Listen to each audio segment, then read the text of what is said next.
active safety features in more and more vehicles.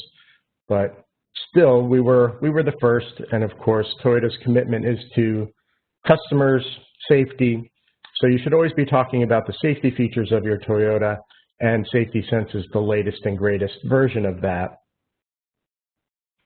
So we'll talk about why it's important,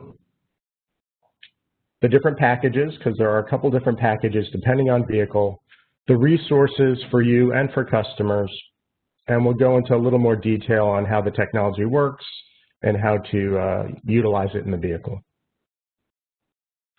So why is it important? Well, SafetySense, the technologies within SafetySense address 3 of the most common types of accidents that cause fatalities. So if you look at a study from 2012 in the US, 80% of the fatalities involved either frontal collisions, unintended lane departure, or poor nighttime visibility. So SafetySense, at least one technology, addresses one of those, if not multiple. And I saw a Japanese study on Prius from a couple model years ago that compared Prius without SafetySense before they had it, and then the Prius that did have it, and they were reducing frontal collisions by as much as 50%, and if the vehicle came equipped with the intelligent clearance sonar, up to 90%. So dramatic decreases in the types of accidents that happen most often, and certainly the ones that cause fatalities. So this is a very important step in safety technology for the industry, and Toyota leads the way. So as far as the packages go, there are 2 different packages currently on our vehicles. TSS-P, and the P used to stand for premium because we had a different package called TSS-C for other vehicles. But the TSS-P package contains the 4 technologies you're used to talking about for quite a few years now. And the way I like to remember them is using the acronym PLAD. So P for pre-collision, L for lane departure, A for auto high beams, and D for dynamic radar cruise.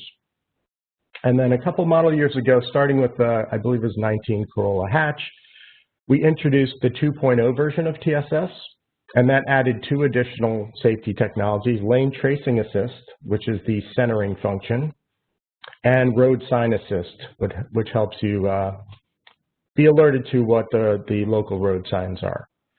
So we have those 2 packages. And as far as which vehicles come standard with which packages, it's pretty much split evenly currently. And obviously, eventually, as model years change, vehicles are updated to the newer packages.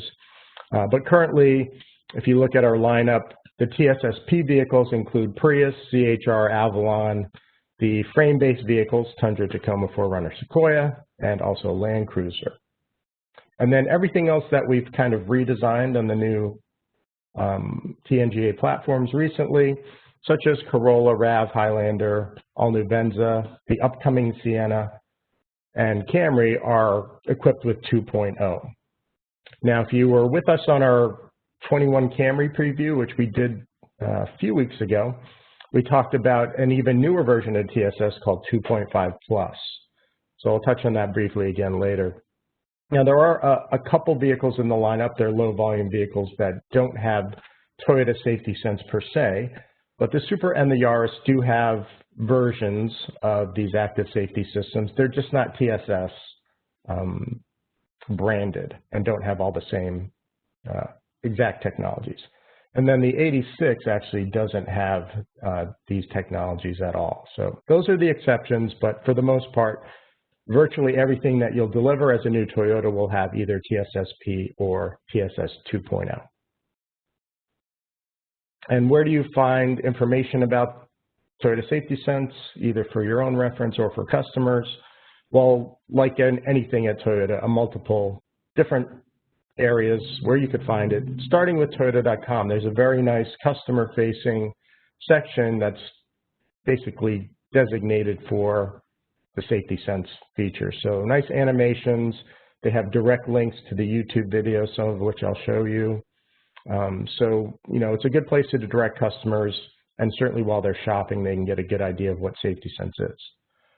As far as you're concerned, the applicability chart might be very helpful. Remember, we have a similar thing for connected services to help you discern which vehicles have which packages. So because there are two different TSS packages currently, it's good to look at this chart, which is available on Toyota Engage. Just search TSS applicability. And then a ton of videos around Safety Sense. There's a nice overview video, which I'll show you in a minute. That's good for customers, but also each individual technology has its own dedicated video. So if customers have specific questions about the DRCC or the lane tracing or any one of the technologies within TSS, there's a separate short video for each one. So those are easy to link to, send the links out in your communications with customers. And Toyota Owners is always a place you want to direct customers because there's information about their vehicle, specific to their vehicle, but also very general information about things like Safety Sense. So multiple places where you can find information or direct customers when you're doing either presentations or delivery or post-delivery. So one of the nice videos on our Toyota USA YouTube channel is called Toyota Safety Sense 2.0. It's a little over 3 minutes, and it's a nice overview of Safety Sense as a whole, why we incorporate it into our vehicles, and then also it has quick clips of each one of the individual TSS features. So let me run that for you now, and it'll lead nicely into our explanation of features and benefits.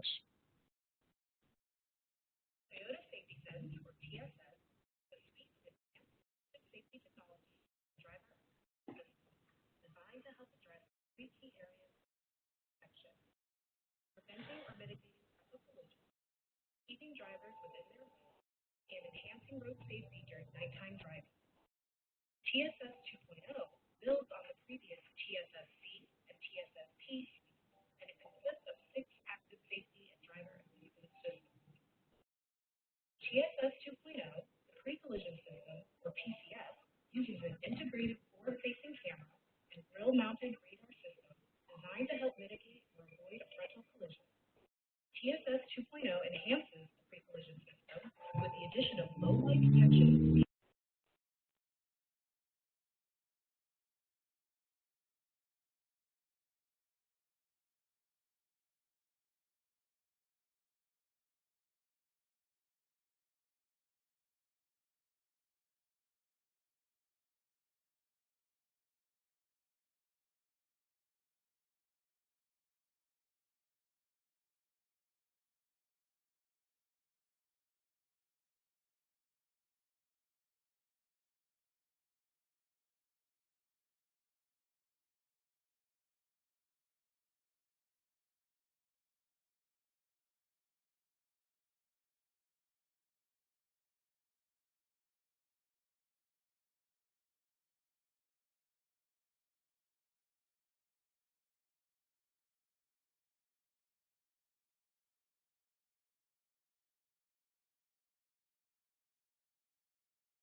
So that's a great video. Imagine if you, you know, have your customers watch that at some point, or even as, you know, a link in a follow-up email. Just a reminder, your new Toyota comes equipped with Toyota Safety Sense 2.0. Now just be careful if it's a vehicle that has the TSS-P package, there's a separate video that covers just the TSS-P functions. So let's continue. So you might remember that we did a TSS in-person class a couple years ago when we first introduced the technology on our vehicles. It might have been 18 Camry. But we did a demo where one of us drove a vehicle towards a static target just to kind of demonstrate the automated emergency braking function for you. And at that time, we were imploring you not to demo this yourself, you know, with two customers or with customers in the car on a test drive, or try to set up something at your dealership that would simulate the demo that we did. And there was a reason for that, because if you don't set it up properly, you know, these systems do have limitations and there are things that can interfere with the sensors. So you may have seen this video before. It was at a Volvo dealership, I believe, in the Dominican, but they thought they would record themselves demoing the pre-collision pedestrian detection system on the Volvo. So let's just see how that went.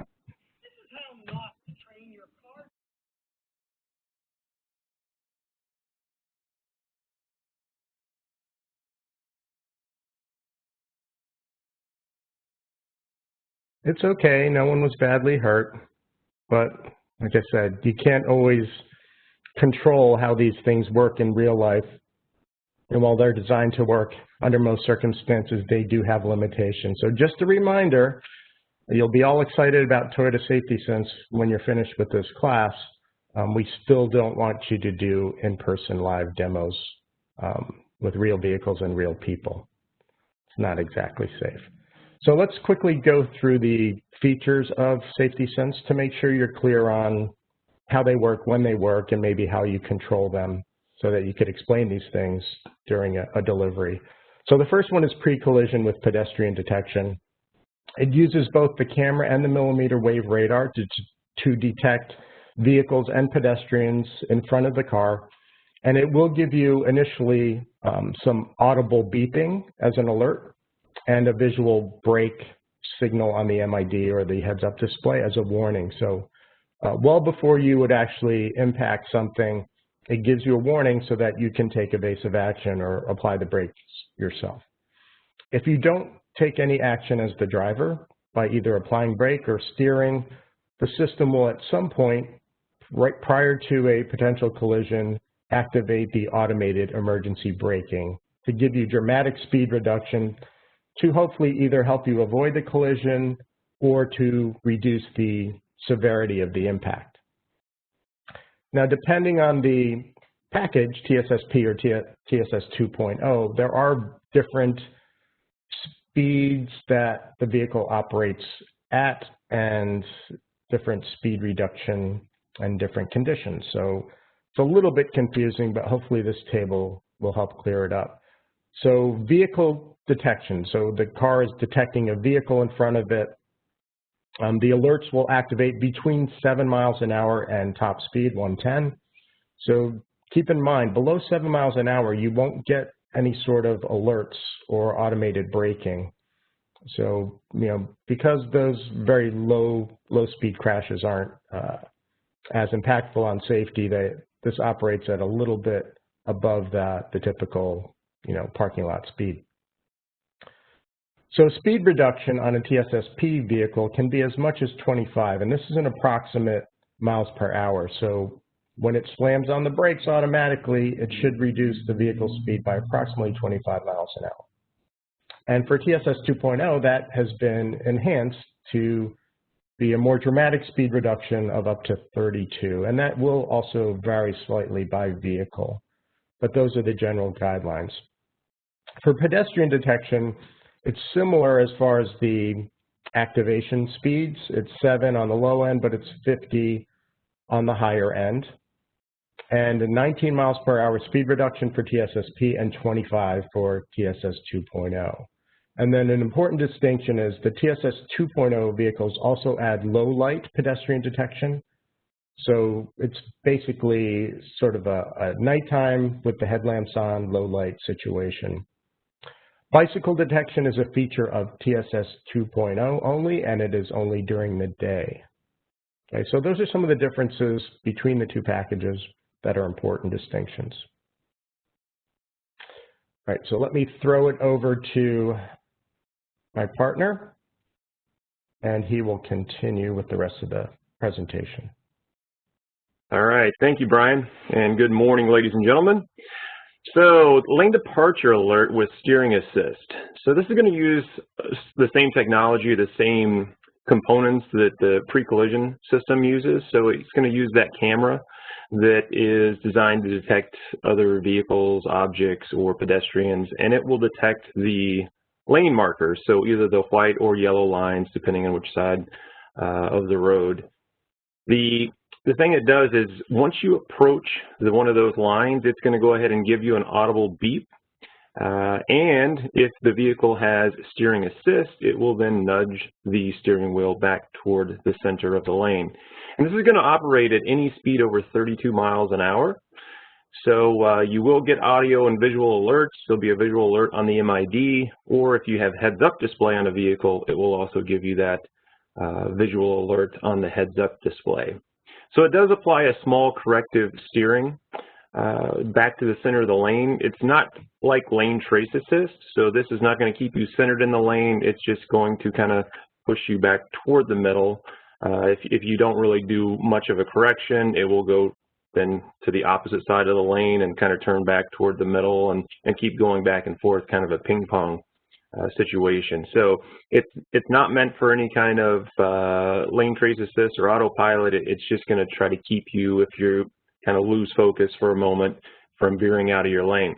Now, one of the things that customers may feel if they go to change lanes on the highway, let's say they want to pass somebody, they will feel that steering assist go ahead and try to nudge the steering wheel back into the lane if they don't use their turn signal. For those individuals who like to change lanes abruptly without using a signal, they're going to go ahead and feel that a little bit of a resistance. Now, it won't keep you from exiting the lane. You can still, it's not a lot of force that the steering wheel provides to turn back toward the center. It's just a little bit of a resistance. So you can still do it, but it may be some kind of an annoyance to a customer who maybe doesn't use their turn signal. So they can then deactivate the lane departure alert. There is a button in which they can just turn it off. The button is on the steering wheel typically, and you can see it's on the left side of the screen. So it's you just touch it, it turns it off, touch it again, it turns it back on. So on lane departure alert for vehicles equipped with Toyota Safety Sense 2.0, it doesn't actually need the lines in the road. So if you have a road where the lane markers have washed off, or it's a newly paved road, or there's just no lines whatsoever on the road you're driving on, it can detect the road's edge, so the edge of the pavement, or even curbs. So if maybe that street or road has a curb, it would detect that and use that as the edge of the road and then alert you should you get close to that. So that's one of the enhanced features of TSS 2.0. There's also a sway warning built into that. So this would be several different situations could trigger the sway warning. So one where you kind of just sway side to side continuously, you would get a warning that pops up on the MID that would tell you that you should take a break. Or even the gentle swaying, so maybe you've been distracted. A lot of people who are trying to text while they drive, you tend to see them on the road kind of going back and forth gradually. That would also give you that sway warning alert. And then typically you would see this in a tired individual that's driving, someone who's trying to fall asleep. That's when you are pretty steady on the steering wheel, and then you go over to the edge, and then you kind of abruptly jerk the steering wheel back to the center, as if all of a sudden you woke up when you got near the edge of the road and heard the alert. that would be an indication the person is falling asleep, and then you would also get that sway warning that would ask you to take a break. Now, automatic high beams, again, uses that same camera, and it will detect any headlights in front of you, oncoming headlights or taillights on a vehicle that you may be approaching. And when it sees that, it will go ahead and deactivate the auto high beams. So this is a function that your high beams will operate over 25 miles an hour. So anytime you drop below 25 miles an hour, it's going to turn off the high beams. And then when you go ahead and exceed 25, if there's no vehicles in front of you, it will go ahead and re-engage the auto high beams. Now, the minimum speed may vary based on vehicle, but this is a nice feature because I'm sure you've all probably been driving at night at some point and met somebody with their high beams on. And of course, it's very difficult to see. It's kind of blinding. And most people, their reaction is, well, I'll turn my high beams on now. So now both people approaching each other head on can't really see that well. So that's really not a good scenario. So if all cars have auto high beams, then you don't have to worry about that. They will deactivate automatically. And some of the newer vehicles, like the 2021 models, for example, RAV4 Prime, the new Venza, the auto high beams work automatically. In other words, you don't have to turn your high beams on by pressing the stock forward. They will just come on when the headlights are on and there's no vehicles in front of you over 25 miles an hour.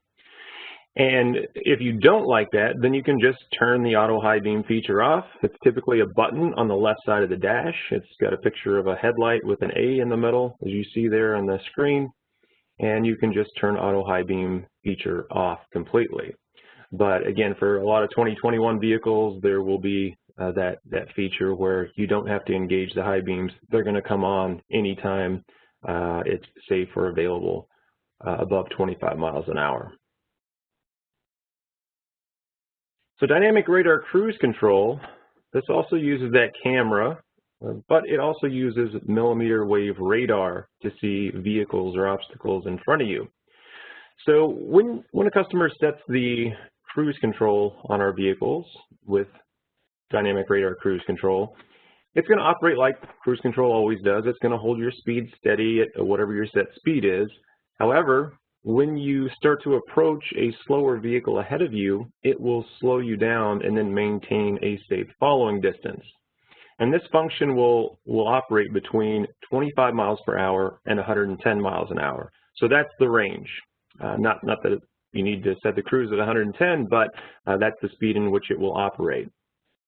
You must be above 28 miles an hour for dynamic radar cruise to be set. So you can't set the speed lower than 28, right? So you can set it at 28 or higher, but it will operate if a car is going slower. Let's say the car in front of you is only going 25, it will slow you down to 25. Once the car in front of you slows down below 25, then you will get an alert or a warning that it's going to disengage, and then the cruise control will shut off. And then at that point, it's your responsibility to make sure you control the brakes and slow the vehicle down. So you can see the operating range on dynamic radar cruise, like I said, 25 to 110. Minimum initializing speed or set speed is 28. But this is on a vehicle with no electronic parking brake. If you have an electronic parking brake on your vehicle, which a lot of our vehicles do now, you will get full speed dynamic radar cruise control. And the operating range is 0 to 110. So it can actually slow you down to 0 or a complete stop. So if traffic on the highway was to come to a stop for construction, let's say, then it would go ahead and bring you to a complete stop. If you want to set the full speed dynamic radar cruise control to a very low speed, it will go all the way down to 15. So you can set the cruise control, for whatever reason, at 15 miles per hour if you choose. Now that might be something you'd want to do if you were in some slower traffic, and you can set the cruise at 15 or 20 miles an hour, and then it will just follow the vehicle in front of you, right? So you're not always having to accelerate and brake in that traffic scenario. All right, so the dynamic radar cruise, though, the following distance, there are 3. So you can choose if you want a closer following distance, kind of a medium or a much further following distance. There is no set distance for each one of those settings. In other words, it's not like, well, one's 100 feet, one's 200 feet, one's 300 feet. It varies based on your speed. So the faster you go, the bigger the distance will get. So of course, at 20 miles an hour, your distance will be quite close. But then when you get on the highway and say hit 65, then of course that distance is going to be much greater. I know a lot of customers ask, well, what's the 3 settings? What's the distance? Well, it does vary, so there's no true answer you can give them. And then if you have a customer who decides that they don't really like the dynamic radar cruise and they would just like good old conventional cruise control that you set a speed and it just keeps it at that speed no matter what until they hit the brakes, well, you can switch between dynamic radar cruise and conventional cruise control by simply holding down the cruise control on-off button, usually on the steering wheel or the end of the stock, depending on what vehicle you're talking about. If you hold it down for 1.5 seconds or longer, it will then switch to a conventional cruise control, and then it's not going to adjust the speed. Every time you start the vehicle, it will default to dynamic radar cruise control. So if a customer doesn't like it and never wants to use it, they would just have to shut it off every time they use the cruise control. So it's just kind of that one-time shut off when they get in and initiate the cruise. Now, lane tracing assist. So of course, this is one of the enhancements for TSS 2.0. This is a little bit like lane keep assist, except the difference is instead of waiting for you to approach one of the edges of your lane, it's going to try to keep you centered in the lane. So again, it uses that camera to determine the lane markers and any preceding vehicles. And it will use the radar, of course, to detect vehicles as well. But once it's set, you have to have the cruise control set, and then it will give you that centered lane capability. It does require you to keep your hands on the wheel. So if you let go of the steering wheel and it sees no steering input for a number of seconds, it will give you a warning to put your hands on the wheel. And if you don't, then it will disengage, right? Because it's not meant to be any kind of autopilot on the highway. Now, another feature of TSS 2.0 is road sign assist. So that also uses the camera to detect different road signs and will display that road sign on your multi-information display. It will detect things like speed limit, stop sign, do not enter, and yield signs, and then go ahead and display those on the MID. And it's great for the speed limit, especially because if you maybe didn't notice what the speed limit was on the road you're driving on, you can always look down on the MID, and if there was a sign that was detected, it should display there so you can see it. Now, there's one vehicle so far that just launched for 21, and that is the new Camry, 2021 Camry. It has Toyota Safety Sense 2.5 Plus. So this is kind of an even more advanced version of 2.0. And it has some new features like pre-collision intersection support. So this is going to be in a situation where you are making a left turn and there is an oncoming vehicle. So you should technically yield to that vehicle, but let's say you didn't see them. So you're going to go ahead and make that left turn in front of this vehicle. It will not only give you an alert, audible and visual alert, it will apply the brakes if you don't apply them yourself. So this would try to stop you from pulling or turning in front of an oncoming vehicle. And it also has that similar feature, both turning left and right. If a pedestrian is walking across, let's say a crosswalk, you didn't see them and you start to turn, it will also give you that audio and visual alert along with the auto braking feature to try to stop before making contact with the pedestrian.